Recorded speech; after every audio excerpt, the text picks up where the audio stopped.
Sumo और मुजिंग friend बने उसके 3 दिनों के बाद हमें एक स्विमिंग पूल दिखाया जाता है। वहाँ पे था निंगी का एक फ्रेंड जो निंगी से फोन पे बात कर रहा था और वो अपने साथ निंगी को स्टूडियो में चलने को कह रहा था कि चलो वहाँ पे चल के कुछ ब्यूटी से मिलते हैं।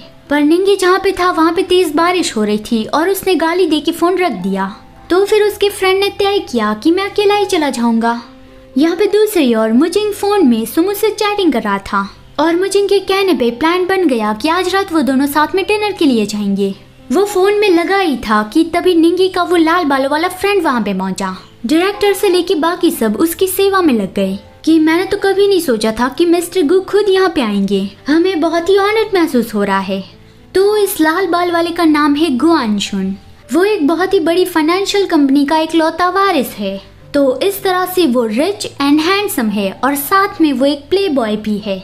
ये जो इमोर्टल मूवी का शूटिंग चल रहा है उसमें उसने बहुत ही बड़ा अमाउंट इन्वेस्ट किया है, मतलब कि वो सबसे बड़ा इन्वेस्टर है। तो डायरेक्टर तो उसके आगे पीछे घूमेगा ही। डायरेक्टर उसे सब कुछ बता रहा था कि यहाँ पे कामकाज कैसे चल रहा है, लेकिन गुआनशुन को तो उसमें कोई इंटरेस्ट नहीं था कि ये सब कुछ किसे जानना है। मैं तो ये देखने आया हूँ कि यहाँ पे कोई ब्यूटी है या नहीं। तभी वो जिसकी तलाश में था वो उसे मिल गया। मुजिंग अपनी एशियंट वाली कॉस्ट्यूम में था। उसे देखकर गुआनशुन की धड़कन तेज हो गई। पहली नजर में उसे मुजिंग पसंद आ गया। उसकी धड़कन तेज हो गई, चिक्स रेड होने लगे, नोज ब्लीड होने लगा और मुंह से लाल टपकने लगी। न जाने क्या क्या होने लगा। डायरेक्टर ने वो सब कुछ नोटिस कर लिया कि प्रेसिडेंट को अपनी नजरें किसी पर से हटा नहीं पा रहे हैं, मतलब कि कुछ तो हुआ है। जब मुजिंग का ध्यान उस पे गया तो वो सोचने लगा कि आखिर वो कहाँ से आया है। मैंने पहले तो उसे यहाँ पे नहीं देखा, शायद वो ऐसी फालतू होगा। फिर कुछ मिनटों के बाद गुआनशुन ने डायरेक्टर से ये पता किया कि मुजिंग कौन कौन से सीन करने वाला है। डायरेक्टर ने उसे बताया कि ये वाला बुली उससे गुफा में ले जाएगा और फिर उसके साथ जबरदस्ती करेगा। ये सुन के गुआनशुन बहुत ही एक्साइट हो गया कि गुफा के अंदर उसके साथ जबरदस्ती करेगा। वो खुद ये बुली वाला रोल प्ले करना चाहता था।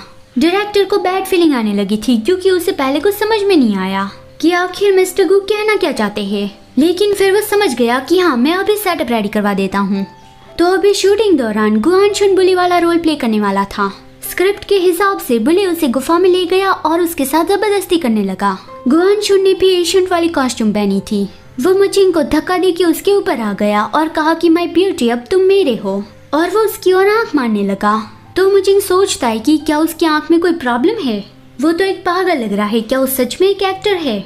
वो गुआनशुन को थोड़ा दूर करते हुए कहता है कि तुम्हें बस फेक पोजीशन रखनी है, इतना क्लोज आने की जरूरत नहीं है। लेकिन गुआनशुन उसका चिन पकड़ता है और कहता है कि माय ब्यूटी हम प्रोफेशनल है, हम कभी सीन में फेक चीजें नहीं दिखाते। और वो मुजिंग को किस करने लगा।